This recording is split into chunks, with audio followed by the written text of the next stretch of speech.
আমি মমতাজুল রহমানকে আমি কয়েকটা কথা বলছি যে মসজিদ সম্বন্ধে।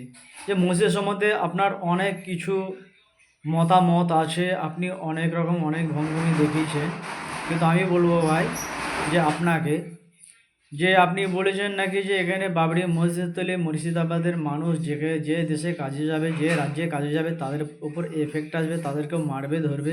কিন্তু আমরা ভাই একটা জিনিস ভাবি, যে মুসলমান আমরা ভাবি যে মৃত্যু আর জন্ম সেটা আল্লাহরই হাতে, কোনো মানুষের হাতে নয়। কেউ বলতে পারবে না আমি কোথায় মরবো, কী কারণে মরবো, অমুক জায়গায় আমার মরণ হবে, এটা নয়। সে আল্লাহ ভালো জানে যে মুর্শিদাবাদের লোক বাইরে গেলে মরবে কি, আল্লাহ তাদের হেফাজত রাখবে, আল্লাহ ভালো জানে। হ্যাঁ, বাইরে তাদের মরণ যদি লেখা থাকে হতেও পারে বা নাও হতে পারে।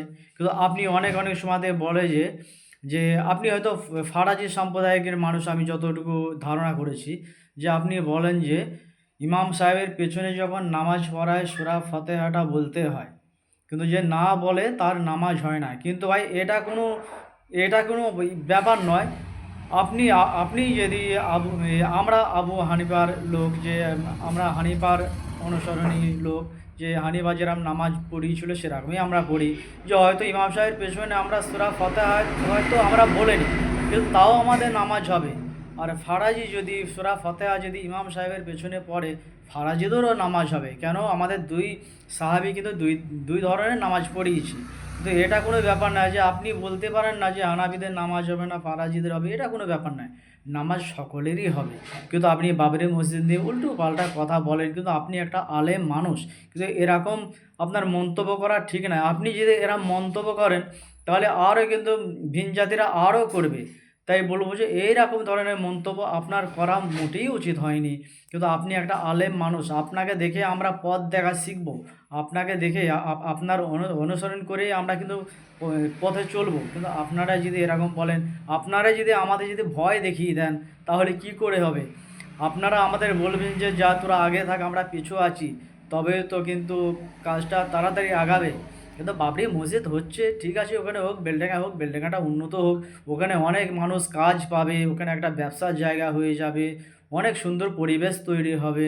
কিন্তু আপনার যে এই সমস্ত মন্তব্য করা ঠিক হয়নি। কিন্তু আমি মন্তাজুর রহমান আপনাকে আমি বলছি, কিন্তু আপনি আলেম মানুষ, আপনার আপনার চরিত্র দেখে আমরা কিন্তু শিখবো, আমরা কিন্তু জানবো। তা আপনি আলেম মানুষ, আপনাকে উল্টো পাল্টা কথা বলা আমাদের অধিকার নেই, কাউরের অধিকার নেই। কেন, আলেমদের মর্যাদা অনেক উঁচু, আমরা জানি যে আলেমদের মর্যাদা অনেক উঁচু, আলেমদের বিরুদ্ধে কিছু বলা যাবে না।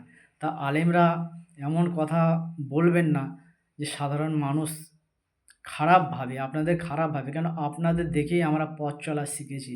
তাই এখনও আমরা শিখব। আলেমদের আমরা সম্মান করি। তাই হানাফি ফারাজি কিছু নয়। যে আপনি যেরকম নামাজ পড়েন, আমরা যেরকম নামাজ পড়ি, দুটোই ঠিক, কোনোটাই ভুল নয়। আপনার হাদিসও ঠিক, আমার হাদিসও ঠিক। আপনারও কোরআন শরীফ এক, আমাদেরও কোরআন শরীফ এক। তাই বলে যে আপনার নামাজ হবে আমাদের হবে না, এটা কোনো ব্যাপার নয়। নামাজ সকলেরই হবে। আল্লাহকে ভক্তি করে ডাকলে আল্লাহ সকলের ডাকেই সাড়া দেবে। ধন্যবাদ মুনতাজুর রহমান, আপনি ভালো থাকেন।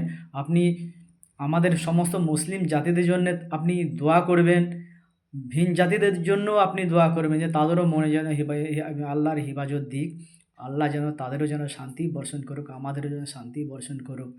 ধন্যবাদ মুনতাজুর রহমান, আপনি এরকম কথা বলবেন না যাতে মানুষ খারাপ ভাবে। আপনি আলেম মানুষ, আপনাকে অনেক সম্মান করি। Thank you so much.